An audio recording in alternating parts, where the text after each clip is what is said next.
नमस्कार, मी प्राध्यापक विजयकुमार सुधाढोले, मराठी विभाग, संजीवनी महाविद्यालय चापोली। नवीन शैक्षणिक वर्ष 2020-21 मध्ये BA तृतीय वर्ष मराठी ऐच्छिक विषयातील सर्व विद्यार्थ्यांचे मी सहर्ष स्वागत करतो। मी आपणाला सेमिस्टर 5 मध्ये 10वा पेपर ज्याचं नाव आहे साहित्य विचार ही अभ्यासपत्रिका या सत्रामध्ये अध्यापन करत आहे किंवा अध्यापन करून पूर्ण करणार आहे। या साहित्य विचार या अभ्यासपत्रिकेची सुरुवात करण्याच्या अगोदर आपणाला या अभ्यासपत्रिकेचा संपूर्ण अभ्यासक्रम अगोदर समजून घेणं गरजेचं आहे। विद्यापीठाने किंवा मराठी अभ्यास मंडळाने साहित्य विचार या अभ्यासपत्रिकेचा या ठिकाणी आपणाला अभ्यासक्रमासाठी ठेवलेला आहे। या अभ्यासपत्रिकेचा अभ्यास अशा पद्धतीचा आहे। 5 प्रकरणामध्ये या अभ्यासपत्रिकेची विभागणी केलेली आहे। पहिलं प्रकरण आहे साहित्याचं स्वरूप आणि विशेष।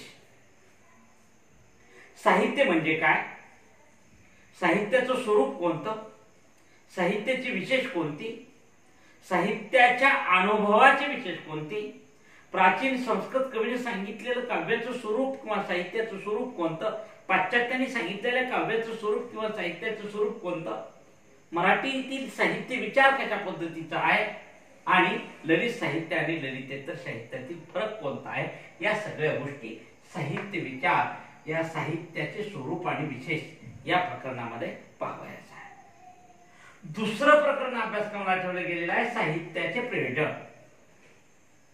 साहित्याचे प्रयोजन, साहित्य निर्मितीच्या पाठीमागे कोणता उद्देश, हेतू, प्रयोजन आहे, पौरात्यांनी सांगितलेली साहित्याची प्रयोजने कोणती आणि पाश्चात्याने किंवा अर्वाचीन मराठी साहित्यातील प्रयोजने कोणती, या सगळ्याचा विचार साहित्याचे प्रयोजन या प्रकरणामध्ये करावयाचा आहे।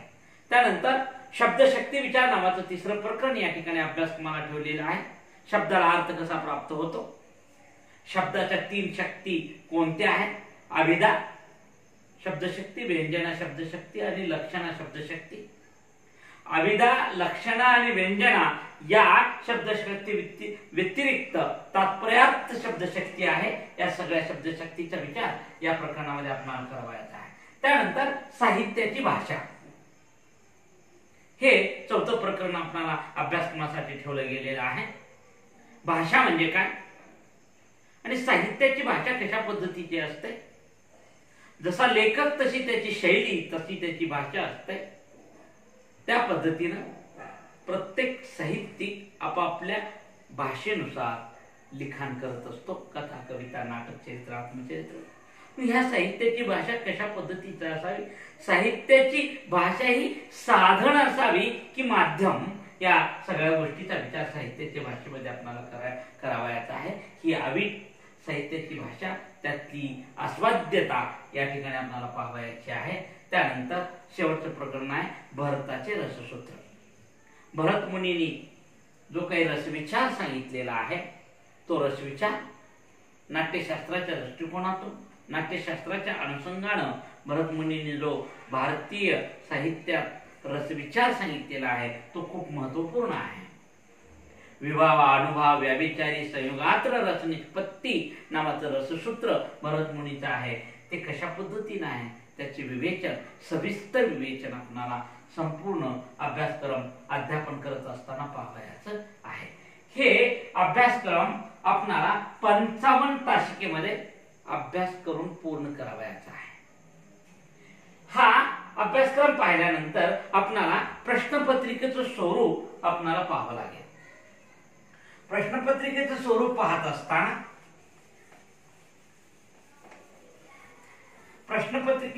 पाहत असताना दोन प्रकार त्यामध्ये पाहायला मिळतात। एक मात्र अंतर्गत गुण,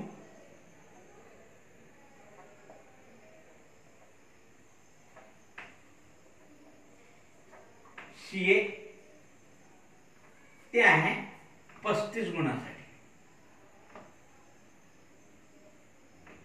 या अंतर्गत गुणामध्ये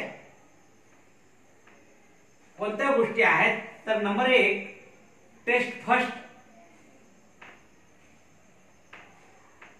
10 गुण. नंबर 2 टेस्ट सेकंड 10 गुण. नंबर 3 चर्चा सत्र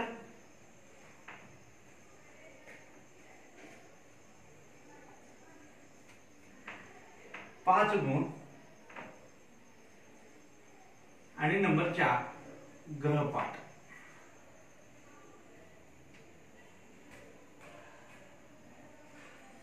10 गुण. ही गुण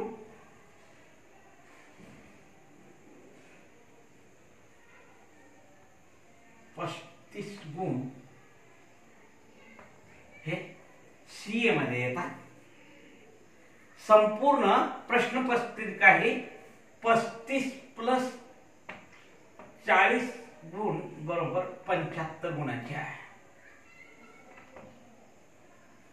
3 क्रेडिट ज्याला आपण 25-25 मार्काचे 3 क्रेडिट आहेत. अंतर्गत गुणामध्ये टेस्ट फर्स्ट एक आहे, टेस्ट सेकंड एक आहे, चर्चा सत्र 5 गुणासाठी आहे आणि गृहपाठ 10 गुणासाठी. एकूण 35 गुण हे अंतर्गत गुण आहेत. आणि दुसरा भाग आहे तो दुसरा भाग मात्र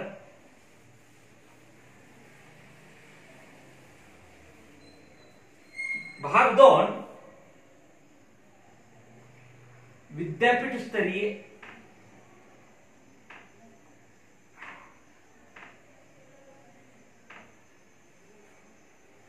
सेमिस्टर परीक्षा.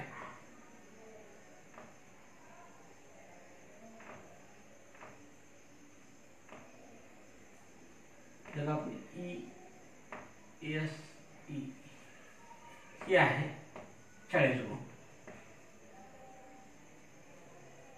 यामध्ये 4 प्रश्न असतील. प्रश्न पहिला, प्रश्न दुसरा, प्रश्न तिसरा आणि चौथा.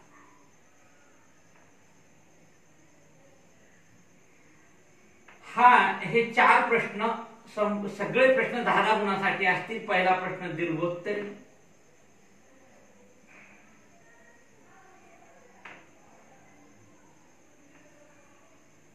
दुसरा प्रश्न दीर्घोत्तरी असेल, तिसरा प्रश्न दीर्घोत्तरी असेल. इथं मात्र टिपा लिहा 4 पैकी 2.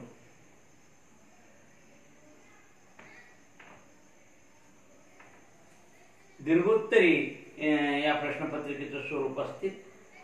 दीर्घोत्तरी पण पर्यायी प्रश्न.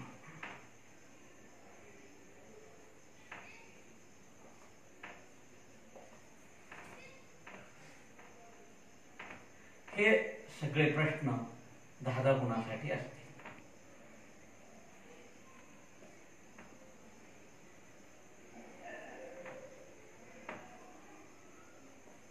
या ठिकाणी 4 दीर्घोत्तरी प्रश्न असतील. पहिला प्रश्न दीर्घोत्तरी पर्याय प्रश्न पहिला, दुसरा, तिसरा तशाच पद्धती असतील आणि 10 गुण.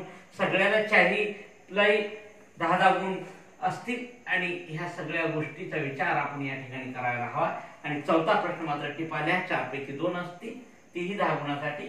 40 आणि 35 75 गुणाची ही अभ्यासपत्रिका आहे. या अभ्यासपत्रिकेचा संपूर्ण अभ्यासक्रम आपणाला 55 तासिकेमध्ये पूर्ण करावयाचा आहे. आणि हा संपूर्ण अभ्यासक्रम आपण 55 तासिकेमध्ये अध्यापन करून पूर्ण करणार आहोत वर्षभरात. तरी कोविडच्या या महामारीमध्ये ऑनलाईन पद्धतीने आपल्याला अध्यापन करावं लागत आहे. आणि आपण सर्व विद्यार्थ्यांना ऑनलाईन पद्धतीने त्याचा उपयोग घ्यावा लागणार आहे. तरी सर्व विद्यार्थ्यांना माझी विनंती आहे की सगळ्या विषयाच्या तासिका घरी बसून पूर्णपणे अध्यापन कराव्या. हा साहित्य विचार या अभ्यासपत्रिकेचं प्रश्नपत्रिकेचं स्वरूप आणि अभ्यासक्रम आपण पाहिल्यानंतर आता आपणाला पहिल्या प्रकरणाची थोडीशी सुरुवात करावयाचा आहे. प्रकरण पहिलं आहे साहित्याचे स्वरूप.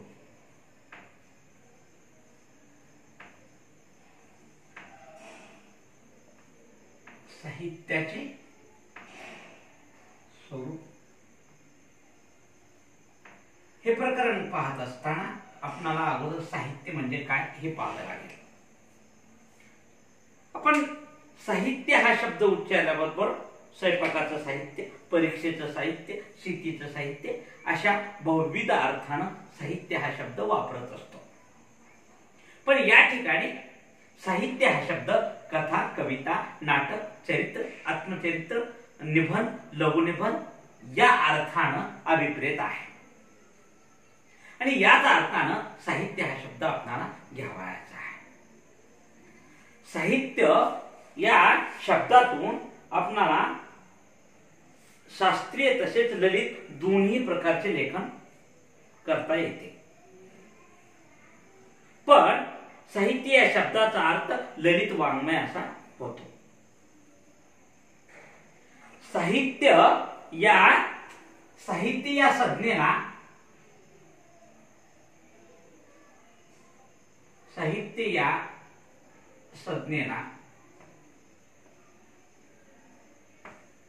काव्य, वाङ्मय, ललित वाङ्मय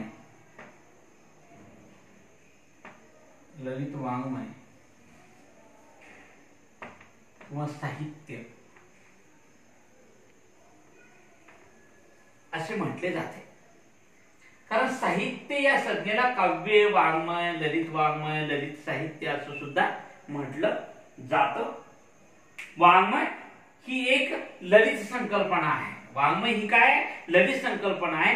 जे जे वाणीतून प्रकट होते ते सर्व वाङ्मय असं म्हटलं जातं. मग जितकं काही आपण बोलतो ते सगळं वाङ्मयच का? नाही, केवळ बोलणे या शब्दाचा अर्थ वाङ्मय असा होऊ शकत नाही. सार्थ बोलणे आणि सार्थ पद्धतीने लिहिणे याला वाङ्मय असं म्हटलं जातं.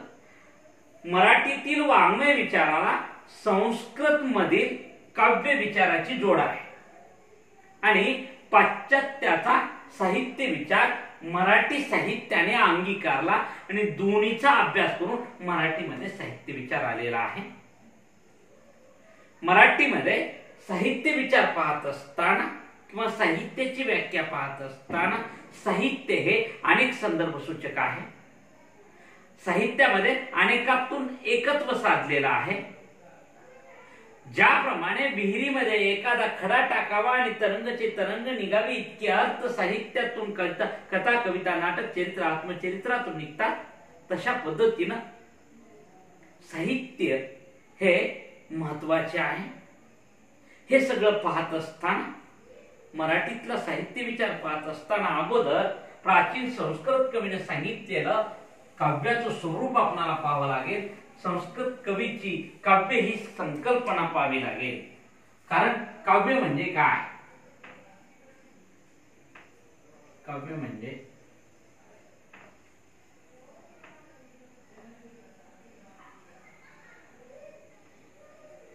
काय? प्राचीन संस्कृत कवीने काव्याची जी काही कल्पना सांगितलेली आहे, काव्यशास्त्र नावाच्या ग्रंथामध्ये ही कल्पना आपल्याला पाहायला मिळते. कारण काव्याच्या विविध अंगाचा विचार करणारं शास्त्र म्हणजे काव्यशास्त्र.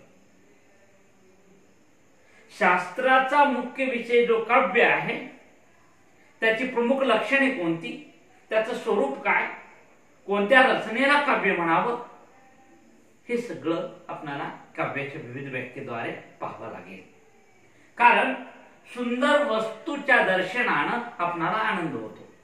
एखादी सुंदर वस्तू जर आपणाला दिसली तर आपणाला आनंद होतो. काव्य हे सुंदर आहे. प्राचीन संस्कृत कवीनं सांगितलेला जो काव्य विचार आहे, तो काव्य विचार खूप व्यापक आहे. पाश्चात्याच्या पोएट्री या शब्दापेक्षा प्राचीन संस्कृत कवीने सांगितलेला काव्य विचार खूप मोठा व्यापक आहे, हे आपल्याला पाहावं लागेल. कारण संस्कृत कवीने सांगितलेली काव्याची कल्पना सुंदर त्याच्या दृष्टिकोनातून आपल्याला पाहायला मिळते. सुंदर वस्तूच्या दर्शनाने आपल्याला आनंद होतो. पण ते सौंदर्य किंवा या सुंदरतेची व्याख्या नेमकी कोणती आहे, हे मात्र आपल्याला निश्चितपणे करता येत नाही. कारण प्रत्येक व्यक्ती सौंदर्य व्यक्त करत असताना सुंदरतेच्या बाह्य अंगाचाच विचार करतो, अंतरंगाचा विचार करत नाही. कारण वामन एके ठिकाणी म्हणतो, काव्यम ग्रहमालंकारात सौंदर्यमालंकारा. काव्याचं प्राणभूत तत्व अलंकार आहे. अलंकार हे काव्याचं सौंदर्य वाढवत असतात. पण ते अलंकार, बाह्य अलंकार आणि अंतरंगातले अलंकार, दोन्ही अलंकार महत्वाचे असतात. प्राचीन संस्कृत साहित्य शास्त्रात काव्याला मानवी देहाची उपमा दिलेली आहे. मानवी देह, शरीर आणि आत्मा या दोघांनी मिळून बनलेला असतो. मानवी देहाची रचना करत असताना काव्याचे शरीर म्हणजे शब्द आणि काव्याचा आत्मा म्हणजे अर्थ. शब्द आणि अर्थ दोन्ही मिळून काव्य बनते. शब्द हे काव्याचे शरीर आहे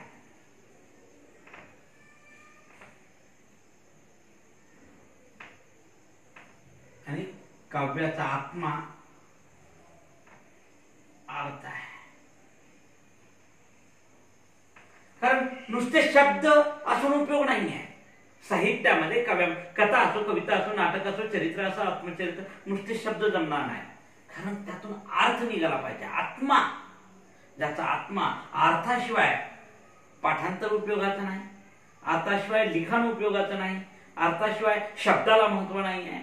कारण आम्हाघरी धन शब्दाचीच रत्ने असं संत तुकारामांनी जरी म्हटलं असलं तरीही त्या शब्दातून अर्थ निघाला पाहिजे. विहिरीमध्ये एखादा दगड टाकावा आणि त्याची तरंगच्या तरंग निघावी इतके अर्थ साहित्याच्या, काव्याच्या शब्दातून निघत असतात. म्हणून तो काव्याचा आत्मा आहे आणि तो आत्मा या दृष्टिकोनातून खूप महत्वाचा असतो. सौंदर्य हा काव्याचा आत्मा, शब्द त्या शब्दाचा अर्थ मिळून काव्य शरीर होतो, शब्द आणि त्या शब्दाचा अर्थ मिळून काव्याचे शरीर होतं. सहृदय रसिकाला आल्हादायक अशा कवीच्या विदग्ध अथवा वक्रोक्तीपूर्ण पदबंधामध्ये योजलेले शब्द म्हणजे काव्य. या ठिकाणी नेमकं काव्य पाहत असताना भावनात्मक अनुभूती कवी प्रतिभेच्या रसायनातून प्रकट होते, तेव्हा ती काव्यरूप धारण करत असते. कवी जो न देख रवी वो देखे कवी असं म्हटलं जातं. कवीला काय सुचत सांगता येत नाही. कवीची काव्य प्रतिभा ही चिमणी अचानक इथं बसावी आणि अचानक आकाशात उडून जावी इतकी चंचल असते. बनावया चौधरी एके ठिकाणी सांगतात, मन ओढाय ओढाय उभ्या पिकातलं ढोर, किती हाकला हाकला फिर इथे पिकावर. अशा पद्धतीचं चंचल मन जशा पद्धतीने असतं तशी प्रतिभाशक्ती ही चंचल असते. कवा शब्द सुचतील आणि कोणतं काव्य निर्माण होईल सांगता येत नाही आणि त्यातून सहृदय रसिकाला आनंद होत असतो. ही भावनात्मक अनुभूती कवी प्रतिभेच्या रसायनातून प्रकट होत असते, तेव्हा त्याला काव्याचं रूप निर्माण होत असतं. नुसतं या ठिकाणी भावनांना महत्व नाही आहे, भावनात्मक अनुभूतीला महत्व असतं. भावना प्रत्येकाला असतात, तुम्हा आम्हा सगळ्यांना भावना असतात. सगळ्यांनी एखाद्या रोडवर जाणारा ऍक्सिडेंट बघितलेला असतो, पण त्या ऍक्सिडेंटवर एखादाच कथा लिहितो, एखादाच कविता लिहितो किंवा एखादाच त्याचं मर्म जाणण्याचा प्रयत्न करत असतो. ती अनुभूती त्या दृष्टिकोनातून महत्वाची असते. भावना सगळ्यांनाच असतात.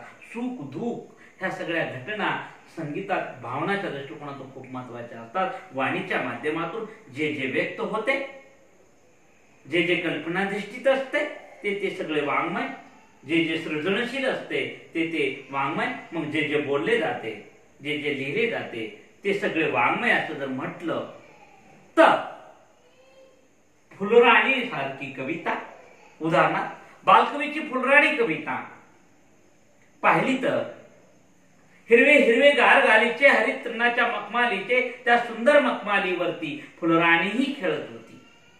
निसर्गाचं निसर्गरम्य वर्णन सुंदर अशा पद्धतीनं केलं गेलेलं वर्णन बालकवीनं. फुलराणीच्या लग्नाची एक गोड अवाज्य कहाणी, फुलराणी आणि रविकिरणाचं असणारं प्रेम आणि त्यांचं होणारं लग्न आणि या लग्नासाठी आपल्यासारखे रसिक अक्षता घेऊन उभे आहेत, ही सगळी भावना ही सगळी कल्पना शब्द आणि अर्थाच्या माध्यमातून मांडण्याचा प्रयत्न बालकवी सारख्या महान कवीने केलेला आहे. मग ही फुलराणी कविता पाहिली, पण वनस्पती शास्त्रज्ञाला एका बागेमधली कळी दाखवली तर त्या कळीचं फुल कधी होईल ते सांगू शकतो, पण बालकवीनं जशी फुलराणी कविता लिहिली तशी ती लिहू शकत नाही. शास्त्र आणि ललित वाङ्मय यातला हा फरक आहे. जे जे बोलले जाते लिहिले जाते ते सगळे वाङ्मय म्हटल्यानंतर फुलराणी किंवा बीजगणितातलं एखादं समीकरण हे दोन्ही लेखन भिन्न स्वरूपाचे आहे. एकामध्ये लालित्य आहे, भावना आहे, प्रतिभा आहे, कल्पना आहे. एकामध्ये मात्र वस्तुनिष्ठता आहे, सत्यता आहे, तर्कनिष्ठता आहे. या ठिकाणी आपल्याला साहित्याचा काव्याचा विचार करत असताना ललित वाङ्मय, ललित साहित्य, भावनेचं साहित्य पाहायचं आहे. म्हणूनच मानवी भावसृष्टीचं रमणीय दर्शन घडविणारे सौंदर्य प्रधान साहित्य काव्य या शब्दाने अभिप्रेत आहेत. इथे मात्र काव्याचा पद्यमय भागाचाच विचार करावायचा आहे. भारतीयांचे साहित्यशास्त्र हे जगातील सर्वात प्राचीन साहित्यशास्त्र आहे. भरत मुनींनी लिहिलेल्या नाट्यशास्त्र नावाचा ग्रंथ हे 2000 वर्ष इतके जुने आहे. यातून आपल्याला भारतीय साहित्यशास्त्राची प्राचीनता समजून येते. आणि या सगळ्या गोष्टीचा विचार करत असताना ती किती व्यापक आहे, भारतीय संस्कृत काव्य किती व्यापक आहे हे समजतं. काव्याची व्यापक व्याख्या या ठिकाणी केली गेलेली आपल्याला पाहायला मिळतं. म्हणून आता आपल्याला प्राचीन संस्कृत कवीने सांगितलेलं काव्याचं स्वरूप पाहत असताना काव्याच्या काही व्याख्या संस्कृत कवीने कोणकोणत्या केलेल्या आहेत त्या पाहायच्या आहेत. कारण साहित्य किंवा काव्य हे खूप गुंतागुंतीचं आहे. जसं जसं त्याची उकल करत जावं तसं तसं माणूस त्यात गुंतत जातो. भावनेच्या दृष्टिकोनातून गुंतत जातो, बाहेर येत नाही.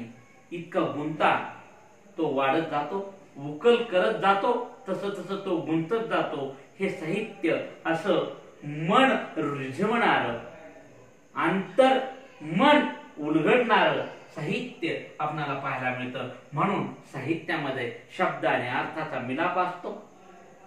शब्द हे काव्याचे शरीर आहे, अर्थ हा काव्याचा आत्मा आहे. आता एका व्याख्येचा विचार आपणाला करावयाचा आहे आणि त्या व्याख्येचा विचार आपण आता उद्याच्याला करणार आहोत. आज आपण इथंच थांबू. धन्यवाद.